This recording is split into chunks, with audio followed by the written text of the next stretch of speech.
Voilà. Bonsoir tout le monde. Bonsoir. I just wanted to make sure that there is nobody here who doesn't understand French. You don't understand French at all? A little bit. It's going to be a conference in French. Unfortunately, we don't have yet the funds to have like audio where I could be doing simultaneous translation. So we can only, for the moment, do it in French, and we hope that for the new year we may get some funds for having like the simultaneous translation. So please, we apologize for that. If you don't understand, actually, during the Q&A, you can ask in English, and we can continue in English if you prefer. Excellent. You see, and I will be translating in French then again. So all good. Bonsoir à tous, bienvenue. Du coup, pour les soirées du pavillon de France. Aujourd'hui, on a le vraiment très grand plaisir d'avoir Xavier Pavie parmi nous. Rapidement, donc Xavier Pavie a étudié le sujet que vous avez pu voir sur les posters ou sur les news ou dans les emails, donc de l'Antiquité à l'espace contemporain, comment la philosophie peut être vue comme une manière de vivre. Donc c'est son sujet de prédilection. Depuis 10 ans, il l'étudie.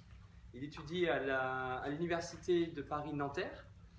Il est également professeur à l'école de l'ESSEC, qui était d'abord donc à Paris, mais depuis un an se trouve à Singapour.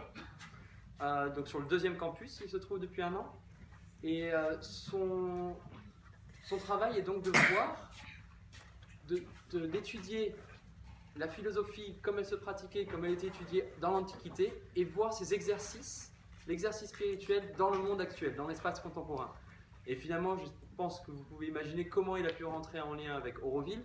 C'est évidemment de voir une de ces expériences, Auroville, comme étant un lieu d'exercice de cette philosophie, de ces exercices spirituels qu'on peut voir aujourd'hui se manifester. Donc, il a également, c'est une petite anecdote, mais il a pu faire d'autres liens avec Auroville via donc, sa femme qui a connu une personne qui, elle, fait également du yoga et qui est en fait la nièce d'un Aurovillien, d'une personne qui est en train de devenir Aurovillien aujourd'hui. Il est là depuis des années, donc Jacques. Et le lien s'est fait depuis qu'il est à Singapour. Comme monsieur Xavier a 3 enfants, c'était pas forcément évident de pouvoir venir rendre visite à Auroville, mais aujourd'hui se trouvant, et voilà, ils sont là-haut, ces 3 enfants, et ça va. Voilà, maintenant qu'ils sont vraiment un peu plus proches de nous, il a pu utiliser cette opportunité pour venir nous rendre visite et voir finalement quelle est cette manifestation de cette philosophie dans les temps modernes, dans l'espace contemporain. Je vais le laisser continuer, merci. Mais voilà, merci à tous et j'espère que vous passerez une bonne soirée. Merci Michael. Merci de cette introduction qui effectivement correspond parfaitement à la philosophie que j'ai pu développer dans mon sujet de doctorat et avant cela et après cela évidemment. Je vais évidemment beaucoup lire parce que je vais essayer de garder une pensée structurée en étant relativement lent. Ce n'est pas simplement une lecture, mais c'est aussi une possibilité pour nous tous d'essayer de comprendre quels sont les exercices spirituels, qui est mon sujet de prédilection. Et puis ensuite, après cette présentation qui sera toutefois un peu longue, je prendrai part évidemment à une discussion avec vous autour de questions-réponses. Le titre de la conférence, c'est de l'Antiquité à l'espace contemporain, la philosophie comme manière de vivre. En réfléchissant un peu à cette question depuis quelques jours où j'ai pu simplement regarder de très loin, même en étant présent, Auroville, la question pourrait se poser comme titre de la conférence, pourquoi Auroville? Pourquoi est-ce qu'Auroville existe? Alors évidemment, les Aurovilliens et ceux qui vivent longtemps, vous avez votre propre réponse. Il s'avère que la réponse pourquoi Auroville existe peut trouver probablement d'autres réponses que celle qui vient spontanément en tant qu'Aurovillien. Et la question sous-jacente qui peut se poser a été de me poser la question pourquoi les Aurovilliens, pourquoi ceux qui sont en Auroville viennent-ils ici? Je vais le reformuler en creux sans provocation aucune, c'est de dire qu'est-ce qui ne fonctionne pas dans la société entre guillemets classique qui fait qu'à un moment donné, quelqu'un souhaite venir se déconnecter du temps pour venir à Auroville. Vous suivez le raisonnement que je souhaite mener. La réponse n'est pas aurovillienne. La réponse existe depuis l'Antiquité. la réponse existe depuis l'Antiquité à travers ce que l'on peut appeler des exercices spirituels. La conférence va donc essayer de vous expliquer en détail les enjeux des exercices spirituels dans l'Antiquité, comment ils ont été créés, fondés, pourquoi ils le sont. Simplement, ça ne m'a jamais vraiment intéressé de manière totale et satisfaisante. L'Antiquité n'est pas la période où nous vivons. Donc souvent, on fait référence aux anciens, aux grands anciens, avec de grandes phrases, de grandes citations, mais on ne peut pas y faire grand-chose. Ce n'est pas notre monde. Notre monde est le monde contemporain. Et mes recherches, plus spécifiquement, se sont intéressées à l'espace contemporain que, de manière un peu arbitraire, on a pu noter à partir, globalement, de la fin du 19e siècle jusqu'à aujourd'hui. C'est à peu près clair en termes d'objectifs pour vous tous. Ces deux parties, donc exercice spirituel et leur constitution dans l'espace contemporain, est toujours à travers une question personnelle. Michel Foucault, je vais beaucoup citer Michel Foucault, c'est clair à peu près pour tout le monde, vous situez à peu près, c'est le contemporain. Un autre un peu moins connu que je vais beaucoup situer s'appelle Pierre Hadot. Pierre Hadot est décédé en 2010. Pierre Hadot est celui qui, à un moment donné, s'est dit dans l'Antiquité, il y a des exercices spirituels. D'accord ? Je vais citer beaucoup ces deux auteurs-là, puis ensuite quelques autres. Et pour Michel Foucault, toute question philosophique, et vous voyez pourquoi j'ai écrit ce texte-là avant de venir à Auroville, mais vous voyez mon introduction en quoi elle fait sens avec ce que j'ai dit. Toute question philosophique est au départ une question personnelle. Quand je disais préalablement pourquoi est-ce que quelqu'un, à un moment donné, décide de quitter la société, entre guillemets, classique pour venir à Auroville, c'est une question personnelle. La question ici, qui se pose, cruciale, porte sur le comment vivre. Comment réussir à vivre, voire même peut-être supporter de vivre.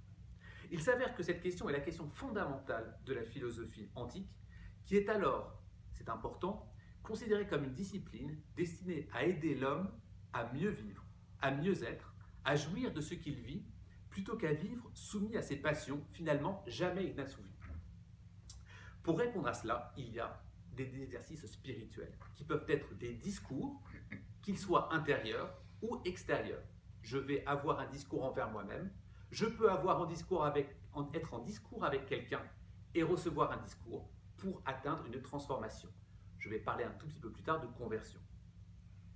Pierre Hadot et Michel Foucault ont mené donc de nombreuses recherches avec toujours deux versants extrêmement importants. Et ma présence notamment ici était pour comprendre ce deuxième versant qui est la praxis. Le premier versant est ce qu'on appelle la théoria. De manière très contemporaine, on va appeler ça la théorie et la pratique. Théoria, praxis sont les deux termes grecs que l'on va employer plus régulièrement.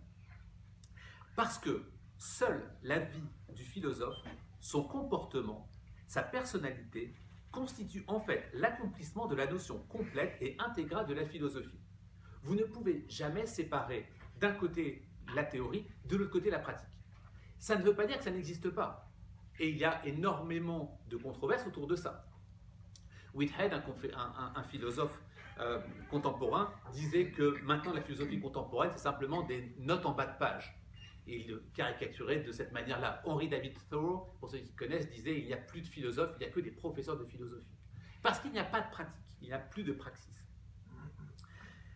Le discours doit toujours être compris dans la perspective du mode de vie, dont il est à la fois le moyen et l'expression, et en conséquence, que la philosophie du mode de vie est une manière de vivre, qui est le titre de la conférence que j'ai donnée, qui toutefois est étroitement liée au discours. Il n'y a pas d'opposition.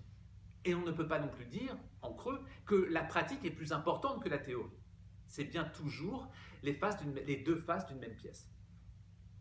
Socrate, on peut reprendre un antique pour le qualifier, cette dimension-là, disait à propos de la philosophie, au lieu de la dire, je la fais voir par mes actes. Les exercices spirituels sont toujours qu'un moyen, ils ne sont pas finalité en eux-mêmes. Ils sont ce que l'on va appeler une tension intérieure. Et cette tension intérieure va être qualifiée à travers trois stades importants. Le premier stade, qu'on va appeler le stade du moi, les trois stades sont un stade du moi, mais avec une élévation différente. Le premier stade est ce que l'on va appeler le stade de l'écrasement. Le stade de l'écrasement est quand vous ne réfléchissez pas. Quand on ne réfléchit pas, quand on ne pense pas, alors on ne va pas se mettre finalement dans une disposition à élaborer, mais on va être dans l'écrasement. Un exemple tout bête que tout le monde comprend, quand un enfant, un bébé, un nourrisson se met à pleurer parce qu'il a faim, il est incapable de réfléchir et de prendre de la distance en disant « dans quelques minutes, je peux me mettre à manger » ou « on va me préparer à manger ». Non, il a faim, il pleure. C'est l'écrasement. C'est le premier niveau du moi. Il y a un second niveau. Ce second niveau, c'est globalement ce que l'on atteint à l'âge adulte. Quand on atteint l'âge adulte, notre capacité à dire finalement, je peux prendre du recul sur ce qui peut arriver. Je peux prendre du recul sur le fait que je vais avoir à manger d'ici 1 heure ou 2 heures. Ou alors, je dois mettre du temps dans les embouteillages pour arriver à tel endroit, etc. etc. L'adulte a cette capacité de réflexion. Ça ne veut pas dire que l'adulte n'est pas capable d'écrasement. Je m'énerve. Ça ne veut pas dire que l'adulte ne soit pas capable d'écrasement en étant excessif, en étant soumis par des passions. Ce qui veut dire qu'il est incapable d'élaborer un troisième niveau du moi, que l'on va appeler celui de la transcendance. Et ce niveau de la transcendance est justement être capable de prendre du recul. Les exercices spirituels sont destinés à ça. La maîtrise des passions, la recherche ou la non-recherche de la gloire, la recherche ou la non-recherche de la fortune, la recherche ou la non-recherche du succès, etc., etc. Vous avez 3 niveaux du moi que tout un chacun peut travailler, peut développer. Mais pour cela, il doit travailler sur lui-même. Naturellement, on passe du stade enfant, enfantin, au stade adolescent et adulte de manière un peu naturelle. La société nous pousse vers cela. La société, à un moment donné, nous met dans une situation d'autonomie. Il n'empêche que le 3e niveau, qui est celui le plus important pour avoir la capacité de réfléchir et de philosopher, disons-le tel quel, eh bien ce niveau-là n'est pas travaillé. Et ce niveau-là de la maîtrise des passions, la maîtrise de la gloire, la maîtrise de la fortune, etc., ce sont les exercices spirituels qui vont pouvoir aider cela. Il est celui, le 3e niveau, de la conscience spirituelle. Il y a à ce moment-là une compréhension qu'il y a une distinction entre le corps et l'esprit, une sorte de transcendance qui le dépasse, mais néanmoins nous en avons conscience. Tout l'enjeu des exercices spirituels est donc cette élévation, comme je l'ai dit, du 2e niveau au 3e niveau. La question qu'on peut se poser, c'est pourquoi ça n'est pas fait? Pourquoi nous restons globalement à un niveau d'adulte dans une société normale dans laquelle on va se mettre à globalement aller à l'école, chercher un travail, essayer de posséder une voiture, essayer de posséder une maison, essayer de posséder, etc., etc., tout ce que vous connaissez dans la société civile habituelle. Cette situation est liée au fait que nous restons enfermés dans des situations qui sont liées à la société, qui sont liées à notre contexte. Nous sommes en permanence enfermés avec une incapacité de voir qu'il est possible de faire autrement. On appelle ça en philosophie le stultus. Le stultus est celui qui n'a pas souci de lui. Il n'a pas souci de lui, il ne fait pas attention. La seule chose qui est importante pour lui, c'est d'avoir un bon salaire, d'avoir une belle voiture, je caricature, mais vous comprenez l'idée, d'avoir finalement une acquisition de biens matériels sans être capable de dépasser tout à fait cette situation qui est appelée la normalité. Il est enfermé. Dans l'Antiquité, c'était la même chose. Nous avons des situations dans lesquelles on est incapable de voir que l'on pourrait agir différemment. Cette grande phrase de Platon qui va dire « Nul n'est méchant volontairement ». Si quelqu'un agit mal, si quelqu'un agit de manière méchante, disons-le tel quel avec Platon, eh bien c'est tout simplement parce qu'il lui manque l'éducation, parce qu'il lui manque l'éclairage, parce qu'il lui manque des codes, parce qu'il lui manque un certain nombre de choses. Et donc, vous comprenez que la seule possibilité de sortir quelqu'un qui est enfermé, c'est d'avoir un maître. C'est d'avoir un maître qui va le sortir, qui va lui faire prendre conscience. Les maîtres, je le dis de manière très générique, c'est-à-dire qu'un maître pourrait être un livre, pourrait être un ouvrage, un maître pourrait être une personne physique, c'est plutôt de la facilité et c'est plutôt ce qui est recommandé, mais il y a différentes façons d'avoir des maîtres. Le maître est donc celui qui va nous aider, et c'est Sénèque qui va l'expliquer comme ça. Le stultus, celui qui n'a pas souci de lui-même, la stultia, la situation dans laquelle on se trouve avant que l'on ait pris soin de soi, avant que l'on ait commencé le cheminement vers la philosophie, c'est-à-dire l'accession au niveau supérieur. Stultus, explique Sénèque, celui qui est ouvert à tous les vents, celui qui laisse entrer dans son esprit tout ce qui se présente à lui sans examen ni analyse. C'est le quotidien général. c'est le quotidien de celui qui va croire ou qui va allumer la télé le matin ou le soir en prenant les informations pour argent comptant sans se poser d'autres questions. Il est enfermé à travers un espace médiatique, il va sortir dans la rue, il va être enfermé par une société contemporaine avec la possession, l'acquisition de biens matériels, il va aller à son travail dans lequel il va être dans une situation de compétitivité, dans lequel ses diplômes seront comparés avec les autres, etc., etc. Vous me comprenez, nous sommes enfermés dans cette stultus. On est ouvert à tous les vents. Nous ne prenons pas le temps, Marc Aurèle va employer cette expression-là, puis Pierre Hadot, de constituer notre citadelle intérieure. Parce que lorsque vous avez une citadelle intérieure, vous n'êtes plus ouvert à tous les vents. La citadelle intérieure permet d'avoir ce socle dans lequel vous pouvez entendre telle ou telle information, vous pouvez entendre tel ou tel politicien, vous pouvez entendre telle ou telle façon de penser. La vôtre est déjà constituée. Toute la complexité réside dans la capacité de développer sa citadelle intérieure. Le stultus ne se souvient de rien, il ne se remémore aucun acte, il fait, il est écrasé. Le stultus change d'avis sans cesse, laisse s'écouler la vie sans songer un instant à une dimension qui est capitale, sur laquelle je vais m'attarder, qui est de prendre soin de soi. Prendre soin de soi est l'expression qui est certainement la plus importante des exercices spirituels, il faudrait le dire probablement la plus importante de toute la philosophie. Cette expression est importante car si les techniques et les méthodes des exercices spirituels que j'expliquerai en détail sont déterminantes pour mieux vivre, il s'agit de penser à la posture que nous avons avant tout vis-à-vis de soi-même. Et il faut tordre pour ça l'idée d'une phrase que vous avez déjà entendue tous et qui semble ou qui semblait être la phrase la plus importante, qui est le « connais-toi toi-même ». Le « connais-toi toi-même » est une erreur d'interprétation. Ça n'a jamais été de se connaître soi-même. Évidemment, cette phrase est connue parce qu'elle était sur le temple d'Apollon. Mais ça n'était pas un précepte philosophique. C'était un précepte destiné aux pèlerins qui venaient notamment d'Athènes en questionnant l'oracle pour dire « connais-toi toi-même sur la question que tu vas poser ». Celle-ci peut ne pas être philosophique. Et il y a un très grand nombre de recherches, depuis une quarantaine d'années à peu près, qui montrent bien que le principe fondamental de la philosophie antique n'est pas le connais-toi toi-même, mais bien le prendre soin de soi. En grec, c'est l'epiléméléia et autou, alors que le connais-toi toi-même, c'est le gnosis seoton. Tous disent, que ce soit Foucault, Courcelles, De Fradas, Vernant, Jean-Pierre Vernant, disent et s'accordent à dire que ça n'avait probablement pas une situation philosophique, que c'était simplement ce que je vous ai expliqué, les oracles d'Apollon à consulter. Ce qui est important n'est pas le souci de soi, ce n'est pas l'introspection, mais c'est savoir se constituer, phrase importante, comme sujet d'action face aux événements et face à son environnement. Je reformule. Ce qui est important, c'est évidemment de prendre soin de soi en fonction de son environnement, en fonction des événements qui peuvent arriver, en fonction de ce qui se passe autour de nous. Si vous me suivez bien, pour constituer cette citadelle intérieure. Alors que le connais-toi toi-même, finalement, qu'est-ce que l'on va en faire? Le souci de soi, prendre soin de soi, ce n'est certainement pas se désengager du monde. Pour être en retrait, quelque chose sur lequel on pourra revenir à propos de Reville si vous le souhaitez, mais c'est se situer au contraire dans l'action entreprise, dans le fait d'assumer des charges.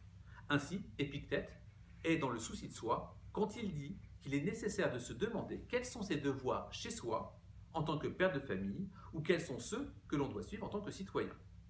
Je cite Socrate, « Tu ne rougis pas de donner tes soins à ta fortune pour l'accroître le plus possible, ainsi qu'à ta réputation et à tes honneurs. Mais quant à ta raison, quant à la vérité et quant à ton âme, quand il s'agissait d'améliorer sans cesse, tu ne t'en soucies pas, tu n'y songes même pas. » Si les anciens conseillent évidemment de prendre soin de soi, c'est dans la perspective toujours de se préparer à ce qui peut advenir. C'est ce qu'on appelle la parasque en grec. Sénèque le traduit en latin par instruction. Prendre soin de soi est une pratique où l'enjeu est d'instruire, de préparer, de former l'individu. L'idée est de se préparer aux événements extérieurs, aux aléas de la vie. Philosopher, qu'est-ce? Demande Épictète. N'est-ce pas s'être préparé à tous les événements? Dans l'Antiquité, il existe plusieurs écoles, vous le savez, plusieurs écoles qui, d'une certaine manière, sont toutes en concurrence les unes des autres. Il va y avoir les lycées d'Aristote, l'Académie de Platon, il peut y avoir le portique stoïcien, il peut y avoir le jardin d'Épicure, il peut y avoir un certain nombre d'écoles qui ne sont pas sur le même temps, certaines oui, d'autres non, mais qui globalement vont être en concurrence les unes aux autres. Tout simplement pour quelle raison?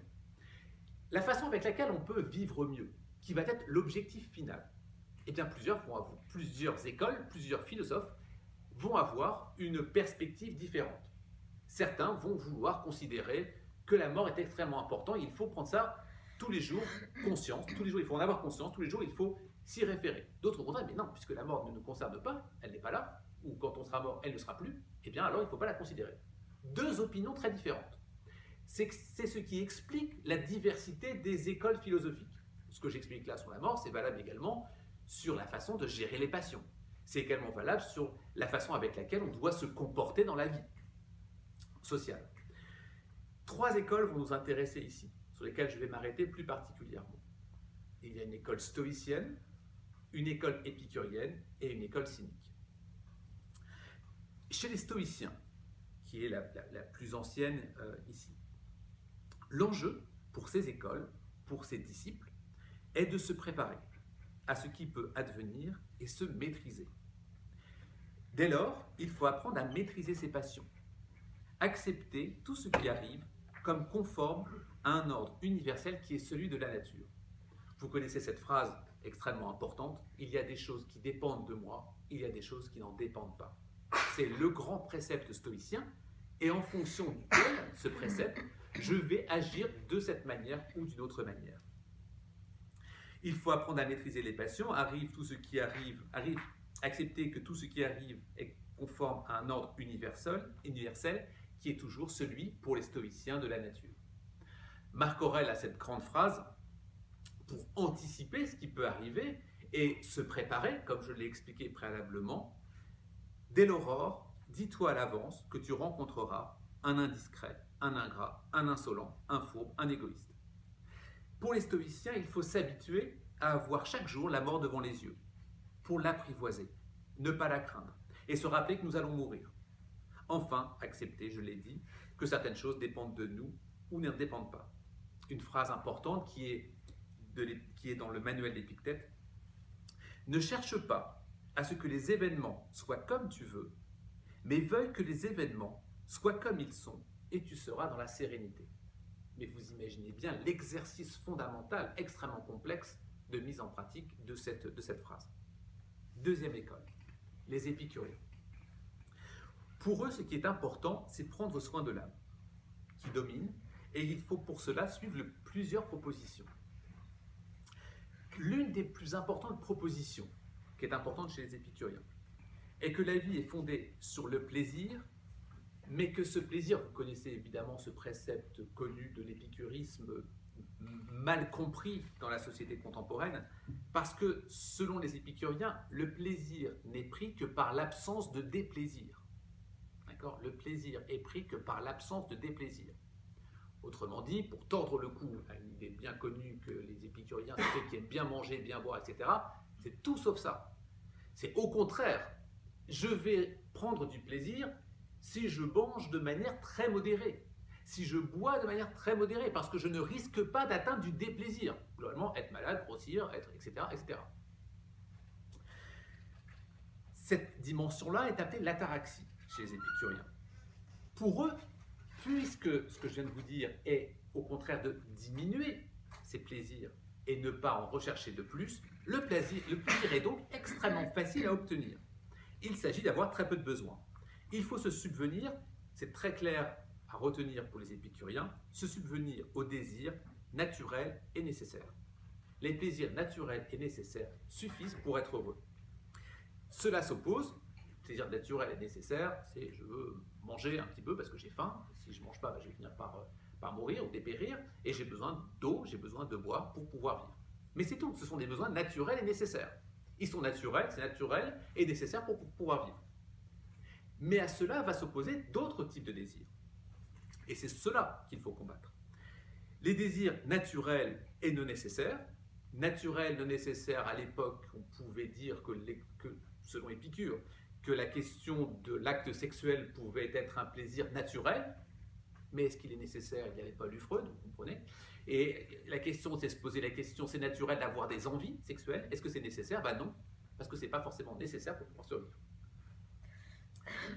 Et les désirs non naturels, non nécessaires, qui est le troisième, vous comprenez, désir naturel et nécessaire, naturel non nécessaire, le troisième non naturel et non nécessaire, qui sont les plaisirs, la fortune, la gloire, l'acquisition de biens matériels. C'est ni naturel, on n'a pas spontanément en nous la volonté d'avoir un cabriolet, ni nécessaire, parce que ce n'est pas du tout dépendant de notre vie future. Donc avec ces trois dimensions-là, on arrive à comprendre très facilement que ce qu'il faut rechercher, c'est les plaisirs. Ce sont les plaisirs qui sont naturels, non nécessaires, et là, tout le monde peut très facilement y avoir accès. Un dernier élément important pour les épicuriens, c'est ce qu'on appelle le tétrapharmakos. Le tétrapharmakos était pour les épicuriens quelque chose dont il fallait se souvenir en permanence. On appelle ça donc le quadruple remède en français, qui expose que 4 principes sont à retenir. Premièrement, les dieux ne sont pas à craindre. Il est possible que les dieux existent, pour Épicure. Mais s'ils existent, apparemment, ils n'ont aucune incidence sur notre monde contemporain, sur notre monde tel qu'il est. Donc s'ils existent, ils sont dans des intermondes, selon Épicure. Donc, on n'a pas à les craindre. On n'a pas à aller prier, on n'a pas à les craindre ou agir en fonction d'eux, puisqu'ils sont dans ces intermondes. La première chose. La deuxième chose, la mort n'existe pas pour Épicure. La mort n'existe pas tout simplement parce que, je l'ai précisé tout à l'heure, tant que vous êtes là, vous êtes des vivants. Quand vous serez mort, la mort n'existera plus. En conséquence, la mort n'existe pas, elle n'est donc pas à craindre. Troisième élément, le fait que le plaisir est facile à obtenir, vous me suivez, par rapport au plaisir nécessaire et naturel, facile à obtenir. Enfin, la douleur est facile à supporter selon lui. Elle finira par passer si elle est si douloureuse parce que vous allez mourir, ou alors elle finira par passer et vous allez aller mieux. Ce sont les 4 principes du tétrapharmakos épicurien. Troisième école, qui sont les cyniques. Les stoïciens, les épicuriens, la troisième école majeure pour les exercices spirituels sont les cyniques. Pour eux, l'élément fondamental, il faut se suffire à soi-même. Les partisans de cette école, les plaisirs, les passions sont trompeurs, nuisibles, éphémères. Il s'agit donc de s'en méfier. Il faut s'écarter de toute passion, de tout plaisir. Se méfier aussi de la fortune, le pouvoir, la propriété, dont il faut toujours se méfier et manier tous ces éléments-là avec prudence. Ce qu'il faut viser, ce n'est pas l'ataraxie comme pour les épicuriens, mais c'est l'apathie, et non le bonheur. J'explique. L'apathie réside dans la volonté de se retrouver dans un état suffisamment serein pour affronter les aléas de la vie, du quotidien, sans éprouver de souffrance. Pour atteindre l'apathie, les cyniques invitent à se conformer à 2 ordres. 1. Le monde animal. Deuxièmement, les dieux. Le monde animal, c'est très simple. Ils ont besoin de très peu pour vivre. Un peu de nourriture, un peu d'eau, et ça suffit. Copions les animaux. Vous connaissez tous cette grande phrase avec Diogène qui s'associait au chien. Il avait une écuelle et finalement il dit « Mais regarde, le chien n'a même pas besoin d'une écuelle, il peut boire directement à la flaque d'eau. Je n'ai pas besoin d'une écuelle, je peux boire comme lui. » Les dieux, c'est pareil. Les dieux n'ont pas de besoin, selon les cyniques. Et donc, il faut se conformer et doivent être pour nous tous en permanence une source d'inspiration. Vous comprenez ces 3 écoles. Ces 3 écoles, il faut s'entraîner à suivre leurs principes en fonction de celle qui nous convient le mieux. Il ne s'agit pas de dire celle-ci est mieux qu'une autre, même si elles étaient toutes en concurrence. Et ils se piquaient globalement des disciples les uns les autres. Mais qu'est-ce qui va, chez moi, correspondre plus à cette manière de bien vivre? Il faut les exercer et ils entrent en nous. Il faut donc des méthodes et des exercices spirituels. Plusieurs exercices, je vais en citer quelques-uns. La lecture est un exercice spirituel. La lecture des maîtres, savoir s'imprégner d'un texte, savoir comprendre un texte, savoir se référer à un texte, apprendre un texte. Je vous disais tout à l'heure que celui qui peut me changer peut être le maître peut avoir écrit et je me réfère à sa lecture. Qu'est-ce qu'il a voulu dire? Comment est-ce qu'il a voulu dire? Pourquoi est-ce qu'il a voulu dire? Épicure avait cette grande phrase, quand je serai mort, référez-vous à ce que je disais en disant et si Épicure avait à répondre à cette question? La deuxième chose, deuxième exercice spirituel, l'écriture, pour soi ou en correspondance, ce qu'on appelle en grec les upoménata, ou se dire à un maître. Les upoménata étaient extrêmement intéressants, c'était des petits carnets que les philosophes avaient sur eux en permanence, et ils les gardaient sur eux, alors après on en a retrouvé chez d'autres philosophes, pour écrire ses pensées. Écrire ses pensées, c'est prendre de la distance avec ses pensées. Qu'elles soient bonnes ou mauvaises, l'idée n'est pas là.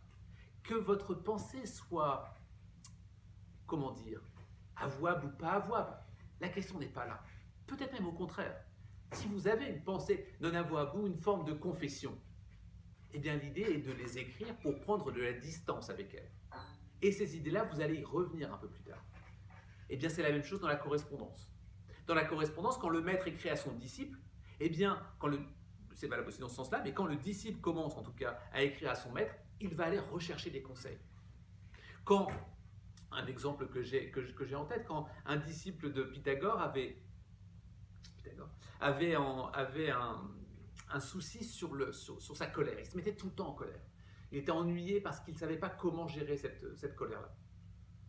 Pas de temps, il avait son upoménata dédié à la colère, il envoie le carnet à son disciple en disant « Lis à l'intérieur, je me suis interrogé sur la colère, tu pourras lire, tu pourras t'inspirer, tu pourras comprendre. » Ce qui veut dire derrière cela que la correspondance est fondamentale, parce que c'est une forme d'écriture où, d'une part, vous allez coucher sur le papier vos écrits, votre pensée, vous allez prendre de la distance. La distance sera d'autant plus importante qu'elle sera mise en perspective avec quelqu'un d'autre qui va vous répondre. Globalement, les correspondances n'existent plus ou quasiment plus ou très faiblement aujourd'hui. Mais l'écriture peut rester pour soi quelque chose d'important. Troisième exercice spirituel important, qui est tout à fait conforme avec le précédent, ce qu'on appelle le dialogue. Le dialogue est au moins à deux endroits, le dialogue avec soi-même. Le philosophe Cléante aimait se parler soi-même, se parler à haute voix et déambuler dans les chemins. Et vous comprenez que ça a le même effet que pour l'exercice écrit. Si je commence à parler à haute voix, si je commence à parler des exercices, à parler de ce que j'aime faire, je n'aime pas faire, quelque chose sur lequel je me sens avouable, pas avouable, je vais commencer à m'entendre. Et si je commence à m'entendre, je vais commencer à pouvoir faire une réflexion sur ce que j'ai dit. C'est un exercice spirituel comme un autre. Les constructions du dialogue sont également importantes dans le dialogue avec autrui. Globalement, quand on parle avec quelqu'un, quand on essaie de travailler, de dialoguer avec quelqu'un de manière construite, nous avons le risque toujours d'essayer d'avoir ou d'être tenté d'avoir raison sur l'autre, de donner des arguments pour essayer de convaincre l'autre. Vous ne trouverez jamais un dialogue de Platon, Socrate, où Socrate cherche à avoir raison seul. Il cherche en permanence, c'est quelque chose qui est à retenir, à avoir raison avec l'autre. Ne pas avoir raison sur l'autre, mais avoir raison avec l'autre. C'est beaucoup plus compliqué.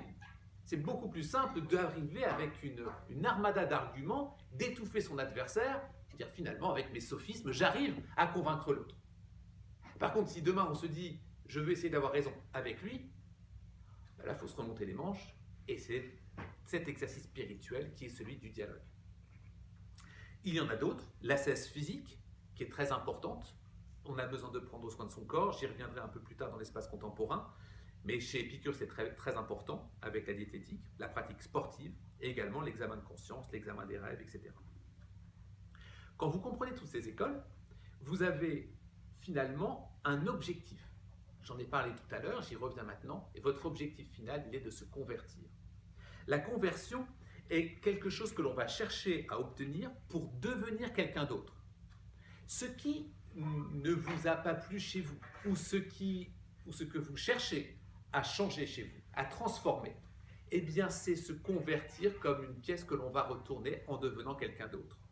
On cherche à se construire, c'est la conversion, à construire un endroit de paix, de sérénité, un endroit reclus en soi, qui est protégé de l'extérieur. Une véritable transformation par la pratique différente des exercices spirituels. L'objectif, c'est d'être changé, puisque désormais, nous sommes convertis. Évidemment, quand je vous parle de conversion, nous avons tous des conversions religieuses en tête. La conversion religieuse est extrêmement importante puisque nous rentrons dans un autre domaine, nous rentrons dans le domaine de Dieu, nous rentrons dans le domaine de X ou Y, etc. Eh bien, dans ces exercices-là, c'est la même chose. Nous sommes changés à ce point que désormais nous allons vivre les choses différemment. Cette pratique, j'en ai terminé pour la partie antique, toute cette dimension-là irrigue toute l'Antiquité. La philosophie est un moyen de vivre, est un mode de vie, est une philosophie pour pouvoir savoir comment se comporter, comment être au quotidien. Et ça s'étend jusqu'à la fin de l'Antiquité, jusqu'à l'avènement du christianisme, moment où la philosophie est en partie relayée par la religion, mais surtout devient une discipline au service de Dieu. Un grand nombre d'exercices que j'ai notés vont être récupérés par notamment le christianisme et ils vont l'utiliser pour une autre fin qui va être aller vers Dieu. C'est pour cela que souvent, quand je parle d'exercice spirituel, on a un petit peu peur en disant qu'il va nous parler d'Ignace de Loyola, par exemple, ou des exercices spirituels du christianisme, qui n'est pas du tout le cas. L'exercice spirituel existe évidemment avant. Les exercices spirituels et le spirituel, d'une manière générale, n'est pas propre à la religion. La spiritualité est ce que vous avez comme capacité, si vous me suivez bien jusque-là, c'est le passage du 2e au 3e niveau. Cette spiritualité que vous travaillez peut vous amener à 2 endroits différents, ou bien à vous-même, avec la philosophie, ou bien vous conduire vers Dieu.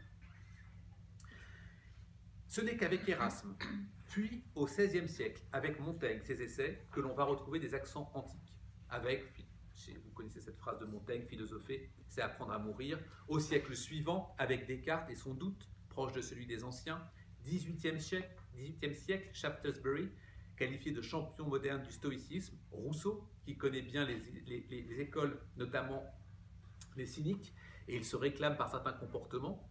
Kant, bien sûr, dans la métaphysique des mœurs, avec de nombreux chapitres au devoir envers soi-même, et montre en quoi l'estime de soi est un devoir moral. À ce stade, il faut s'arrêter sur l'espace contemporain. Qu'est-ce que ça veut dire pour aujourd'hui? Comment des penseurs qui vont, je l'ai dit, on va parler à peu près du 19e siècle, 20e siècle, 19e, 20e siècle, jusqu'à aujourd'hui, qu'ils s'appellent, pour les Américains, Emerson, qu'ils s'appellent Wittgenstein, qu'ils s'appellent Peirce, Foucault, Thoreau, vont chercher à prolonger cette manière de vivre. Il y a l'Antiquité, je résume, il y a l'espace contemporain, entre deux, il y a le christianisme qui va récupérer. Il n'empêche qu'il y a un très fin fil qui va continuer cette volonté de travailler la philosophie comme manière de vivre. Erasme, Montaigne et les autres vont le reprendre. Je cite Pierre Hadot. « À mes yeux, le modèle de la philosophie antique est toujours actuel, ce qui signifie qu'une quête de la sagesse est toujours actuelle et toujours possible. Je dirais seulement qu'il y a, me semble-t-il, des attitudes universelles et fondamentales de l'être humain lorsqu'il cherche la sagesse. » C'est cette phrase qui m'a conduit à travailler sur le contemporain. Tout ce que je viens de vous raconter là a déjà été travaillé, je le résume pour vous, a déjà été travaillé de manière consistante, notamment par Pierre Hadot et d'autres. Ce qui m'intéressait ensuite, c'était de dire, mais qu'est-ce que ça veut dire pour nous? Est-ce qu'il y a de nouveaux exercices spirituels? Est-ce qu'ils apparaissent ou est-ce que, globalement, on reprend les anciens? Ainsi, les exercices que je vous ai expliqués, les techniques liées à l'écriture, la lecture, sont pleinement repris dans la pensée contemporaine par des philosophes comme Thoreau, Foucault, Wittgenstein, je l'ai dit, Stanley Cavell. L'exercice dit du regard d'en haut, c'est-à-dire prendre cette distance, chez le philosophe Lucien, est très présent dans la pensée contemporaine. Thoreau, Pierre Hadot, quand il évoque le sentiment océanique. Bien entendu, l'exercice spirituel à propos des enjeux de la mort n'est pas exclu des philosophes modernes, Michel Foucault, Wittgenstein, évidemment. Je vais appeler cette dimension-là l'ontogénèse des exercices spirituels. Il est très compliqué, pour ne pas dire impossible, d'affirmer qu'il y a de nouveaux exercices spirituels qui apparaissent. Ce qui nous semble original n'a-t-il pas préalablement existé et disparu sous une forme nouvelle? C'est pourquoi nous appelons et nous tentons d'appeler des exercices spirituels une ontogénèse de l'exercice spirituel. C'est en fait les transformations structurelles observées dans un exercice spirituel antique qui lui donnent une forme contemporaine. Vous me suivez? Je vais prendre plusieurs catégories. La première catégorie m'a intéressé, c'est celle de l'art, qui n'apparaît pas de manière très claire dans la philosophie antique. John Dewey, un Américain, pour lui, il est très clair que l'art peut être un exercice spirituel. L'art n'est pas du tout un immatériel, dont la valeur serait spirituelle ou artistique, mais elle a, l'art, d'une manière très générale, une fonctionnalité globale. L'art, je le cite, sert la vie plutôt qu'il n'en prescrit un mode déterminé et limité. Grâce à l'art, il revivifie notre attitude à l'égard des circonstances et des exigences de l'expérience ordinaire. Autrement dit, c'est notre capacité à nous confronter à l'art que nous avons une possibilité de nous changer, comme les autres exercices spirituels antiques dont on a parlé. L'art engage l'individu dans la vie, dans son existence, dans son quotidien, puisqu'il agit sur ses affects, ses énergies. Et c'est grâce à l'expérience esthétique, l'esthétique qui va être un assemblage de l'art d'un côté et de la pensée de l'autre. L'art devient un outil d'un possible acte sur soi. Il permet de garder vif, je le cite, notre pouvoir d'appréhender le monde dans sa plénitude. La présence de la forme caractérise l'expérience esthétique, les objets d'art, la forme dans la peinture, la sculpture, les rapports spatiaux, statiques, dynamiques. L'expérience consiste en l'interaction du produit individu avec le produit artistique. Et c'est parce qu'il y a des productions artistiques que notre production individuelle peut être modifiée. À ce titre-là, elle varie selon les personnes. Elle change pour la même personne selon les moments, dans la mesure où elle apporte quelque chose de différent. Autrement dit, ça signifie que nous avons besoin de nous confronter en permanence à l'art et de multiplier les différentes façons d'avoir de l'art face à nous. Car l'art a un pouvoir transformateur sur les individus. Il rend signifiant et en même temps offre une certaine unité, de par sa capacité de rassemblement. Un autre élément, après l'art, qui me semble intéressant et pas tellement abordé dans l'espace antique, qui est celui du corps. J'en ai pas parlé, ou très peu, un peu dans la diététique. La philosophie contemporaine s'approprie complètement le corps comme un exercice spirituel. La pensée pragmatique rappelle que le corps est une dimension essentielle et fondamentale de l'identité, de l'individu, la structuration de notre vie mentale qui s'oppose à nos expériences corporelles. Autrement dit, le corps n'est pas qu'un objet, mais il est la conscience incarnée propre à un individu. Nous n'avons pas donc qu'une conscience et qu'un esprit, mais nous avons ce corps, cette intégration de ce que l'on va appeler le soma, dans la pensée, pour avoir une connaissance et prendre soin de soi. La connaissance de soi socratique, que tout à l'heure j'ai mis entre parenthèses, s'adresse à l'âme pour établir une transformation. Son objectif est de changer, modifier, transformer son comportement. Simplement, il faut avoir une connaissance ou prendre soin de soi de manière somatique, avec le corps. Quand le travail théorique ou le travail de la pensée va s'adresser à l'âme, nous avons aussi besoin de s'adresser au corps, et cela dans une même mesure. L'objectif n'est pas moins d'avoir une transformation holistique du sujet, entièrement chez soi, où les dimensions d'amélioration d'esthétique, morale, spirituelle, sont complètement entrelacées. Ce n'est pas forcément comme ça que nous avons été éduqués. Quand les exercices spirituels sont confisqués par le christianisme, il y a une séparation totale.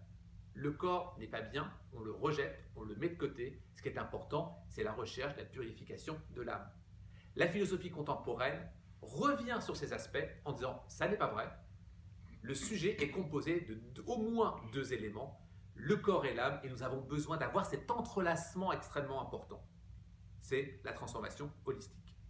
Seule la compréhension et l'acceptation d'un corps spirituel, d'un corps comme matériau d'exercice spirituel, peuvent permettre d'entamer et d'amener à la transformation de soi.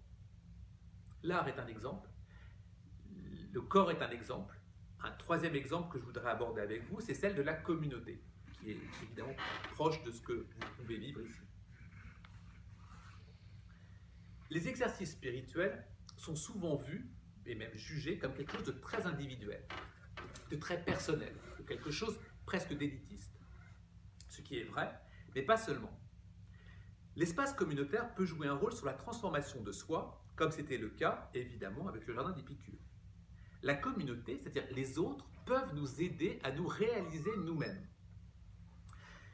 La communauté peut aider à cela et nous avons intérêt à mettre en œuvre des savoir-vivre à plusieurs, hors du monde, tout en étant dans un certain monde, un autre monde pour mieux vivre. Les épicuriens étaient dans leur jardin, les stoïciens étaient à l'endroit du portique, mais avec des communautés qui, évidemment, aujourd'hui, ont du sens. Ceux qui m'ont intéressé ont été les beatniks, ont été les premiers hippies, ont été, quand j'ai commencé à chercher les communautés type punk, par exemple, et puis un jour, je tombe sur Auroville. Dans mes différentes recherches, je tombe sur Auroville en me disant il y a une communauté qui semble intéressante à regarder de près ici, parce que la communauté semble travailler pour un endroit commun, avec une dimension qui est très particulière. Je parle évidemment sous votre contrôle. À chaque fois, l'individu reste important. Et il y a une forme de travail individuel qui va constituer un collectif. C'est très intéressant pour plusieurs raisons, et je vais citer un exemple qui m'a beaucoup intéressé.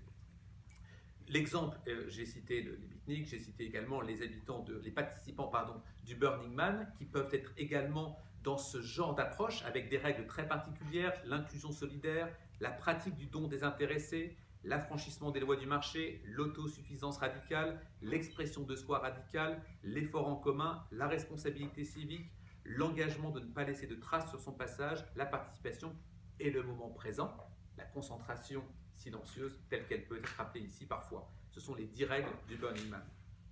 Ce qu'il faut en retenir, ce qu'il faut regarder avec ces communautés-là, c'est qu'il est tout à fait possible de rompre avec le monde commun, avec ce que l'on peut parfois appeler le mondain, en constituant, grâce à la philosophie, une autre communauté ou une autre société. L'enjeu reste de se transformer grâce, cette fois-ci, à autrui. Tout ce que j'avais cité préalablement était pour soi, par soi, selon soi.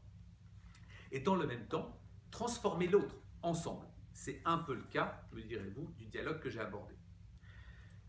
Pourquoi la communauté a un intérêt ? La communauté a un intérêt car elle ne réduit pas l'individu, mais elle le sublime.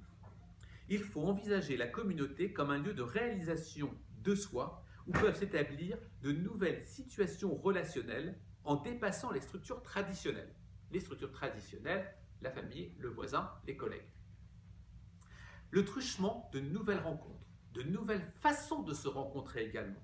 La communauté permet le dépassement de soi, sachant qu'elle-même aussi se modifie, la communauté, par la transformation et l'évolution des individus. Autrement dit, une communauté doit toujours être en évolution elle-même par la transformation de ses sujets. Elle continue de s'améliorer, améliorée par de nouveaux rapports sociaux. L'exemple qui m'a beaucoup intéressé, c'est celui du théâtre notamment, et dans le théâtre, avec l'exemple de la devise de la Comédie Française, qui, peut-être le savez-vous, mais la devise de la Comédie Française, c'est « ensemble et soi-même ». Chaque comédien de la Comédie Française se doit de connaître cette sentence pour le bon exercice de son métier. Une pièce de théâtre, c'est être ensemble. C'est une réunion de plusieurs comédiens, de plusieurs individus. Seul l'être ensemble permet la réalisation harmonieuse de la pièce. Toutefois, la pièce n'existe pas sans la puissance de chacune des individualités. Si l'individu est amoindri, s'il n'est pas sublimé, si le comédien ne peut pas voir sa propre contribution, s'il n'est pas capable, alors la communauté s'effrite. Il y a toujours besoin de cet aller-retour et le théâtre est un exemple, parmi d'autres, où l'on voit de manière très claire à la fois les différentes individualités et le collectif qui se met en œuvre. Dernière proposition contemporaine. Une dernière proposition qui est importante, très importante, peut-être essentielle. Il nous faut dessiner son existence ou, je cite, faire de sa vie une œuvre d'art. Cette proposition est celle qui va irriguer l'ensemble de la pensée contemporaine. Je vais citer Michel Foucault qui va nous parler de l'existence et de son esthétique. Je le cite. Si je me suis intéressé à l'Antiquité, je fais une parenthèse, c'est ce pourquoi l'Antiquité nous intéressait jusqu'à cette partie. Si je me suis intéressé à l'Antiquité, c'est que pour toute une série de raisons, l'idée d'une morale comme obéissance à un code de règles est en train maintenant de disparaître, a déjà disparu. Et à cette absence de morale doit répondre une recherche qui est celle pour nous tous de ce qu'il appelle l'esthétique de l'existence. Dans la philosophie contemporaine, cela prend sens dans la notion de modernité. La modernité n'est pas simplement une forme de rapport au présent. C'est un mode de rapport à établir à soi-même, une forte corrélation avec l'ascétisme. C'est accepter dans la vie qui passe comme un présent et ne suffirait pas à être moderne. Il faut prendre soi-même, sa propre construction, grâce aux exercices, grâce à notre choix de vie, de dessiner l'esthétique de l'existence. Cette volonté d'existence s'applique et s'articule avec une optique que l'on va appeler mélioriste. L'application mélioriste, c'est la capacité de s'améliorer et de rechercher toujours cette amélioration. Pour avoir l'amélioration, vous devez en permanence faire des tests ou faire des essais, c'est-à-dire des créations. Une création n'est jamais une finalité ou n'est jamais, en tout cas, un aboutissement. Vous avez besoin d'une succession de créativité, de création, de tests, pour essayer finalement d'accéder à cette nouvelle esthétique de l'existence. Pour cela, il va falloir de l'entraînement, de l'exercice, des échecs.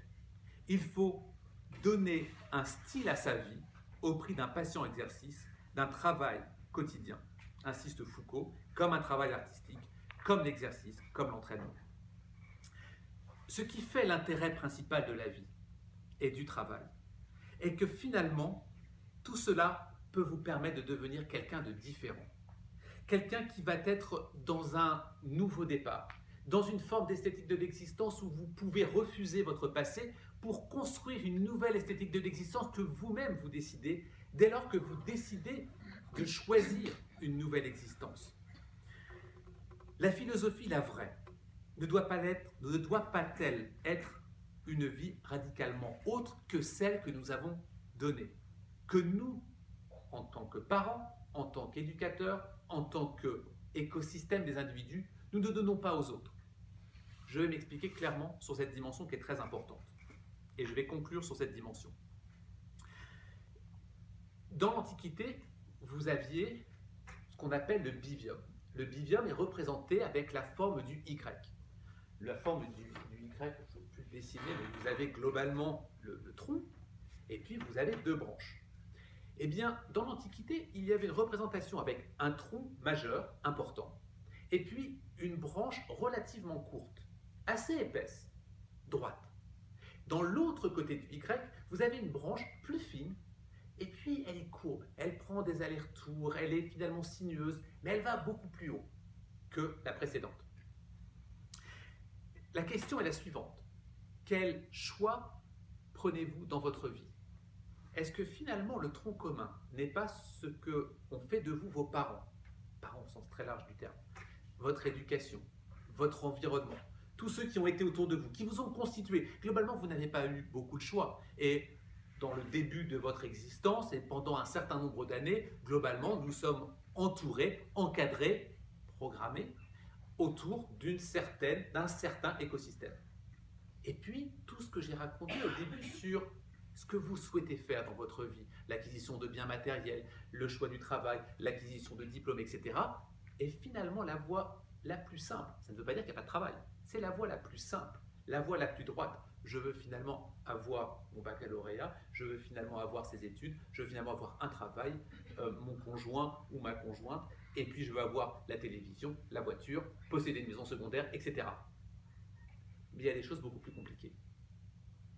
Je veux me reconvertir, je veux vivre une vie différente, je veux changer de pays, je veux essayer de comprendre pourquoi je suis malheureux, je veux essayer de reprendre mes études alors que j'ai 30, 40 ou 50 ans, je veux essayer de... etc. etc. Eh bien ça vous mène plus haut, mais c'est plus dur.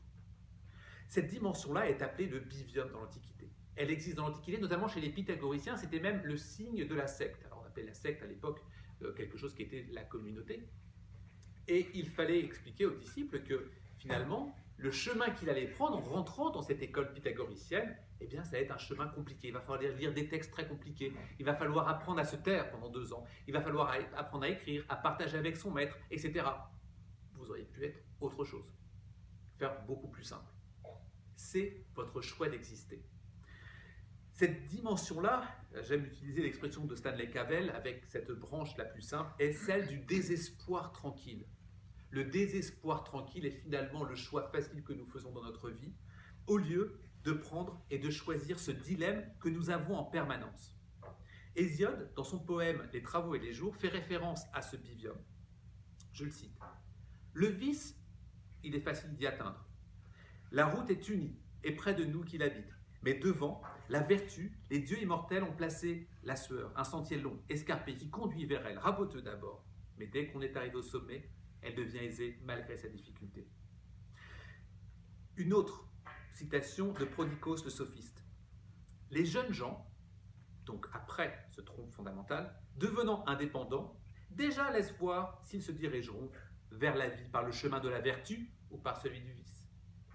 Depuis le 8e siècle, on formalise cette conception du Y, à la fois chez les pythagoriciens, puis ensuite au Moyen-Âge avec les calligraphes. Ces deux différentes dimensions que l'on va retrouver beaucoup dans les tableaux artistiques, notamment avec Hercule que l'on voit et qui est, vous regarderez les tableaux de Carrage, Mattei, Soggi, qui va avoir finalement Hercule au plein milieu du tableau.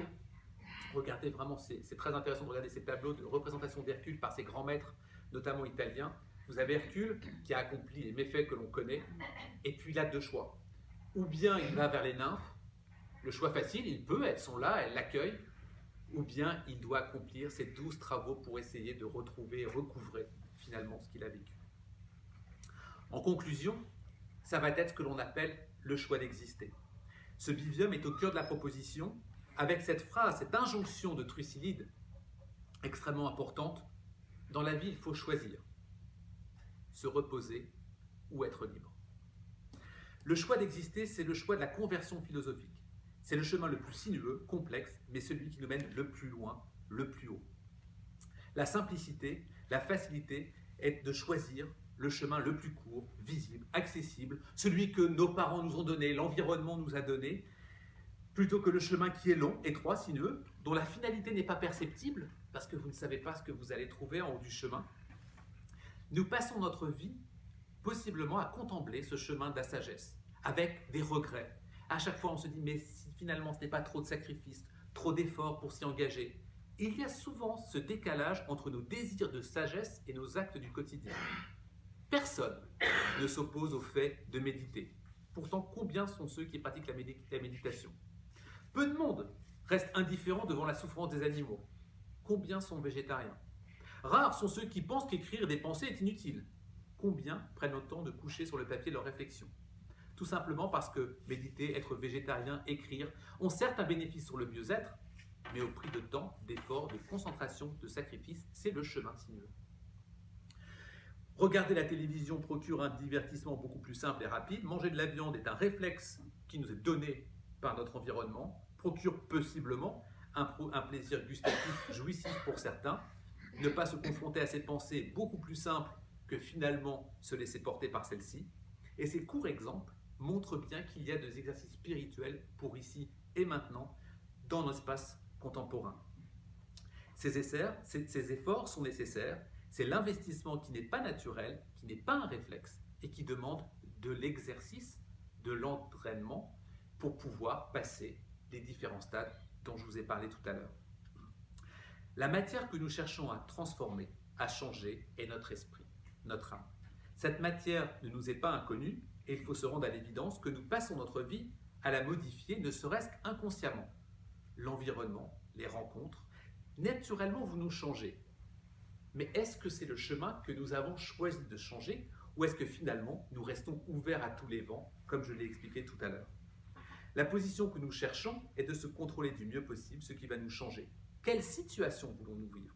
Quelle confrontation voulons-nous avoir? Quel contexte voulons-nous être confrontés également? Les individus qui feront de nous quelqu'un d'autre.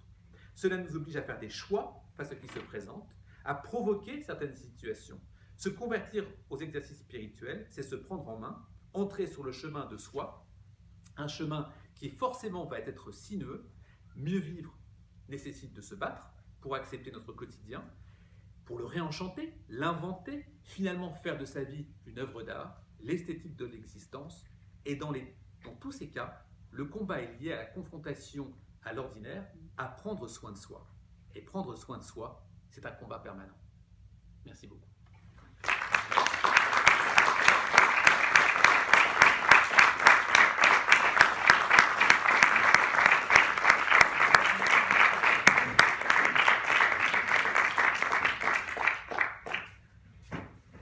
Y a-t-il des questions? C'est long, hein? Je vais essayer juste de noter quand je vois les mains qui se lèvent et voilà, que ça ne devienne pas la cacophonie. Vous pouvez lever la main et je vous allez me rappeler de tout.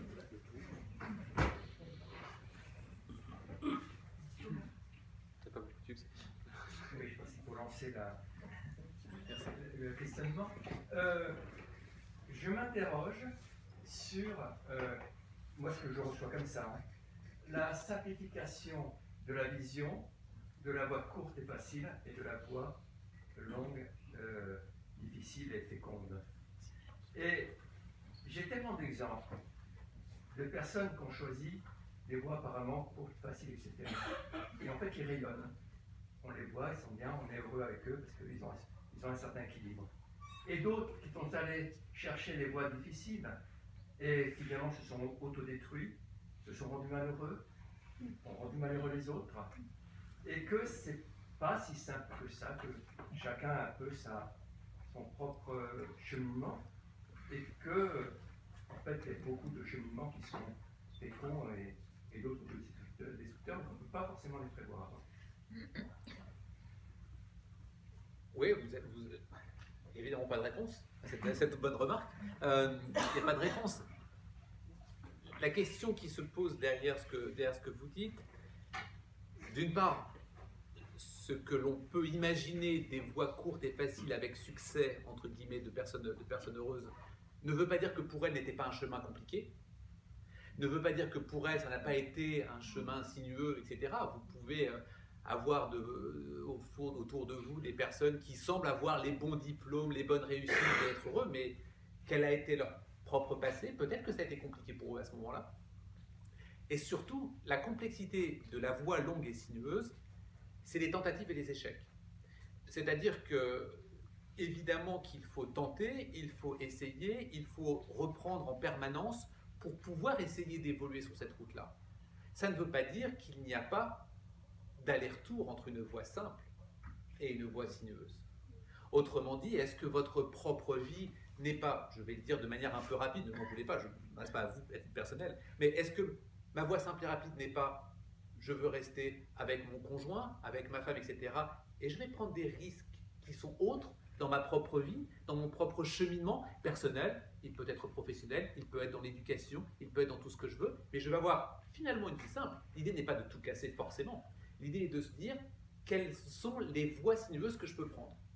Pour être plus exact, parce que vous avez raison, on pourrait dire que c'est un peu simplifié, il serait préférable de voir dans la proposition pythagoricienne des arbres avec des branches plutôt qu'un simple Y.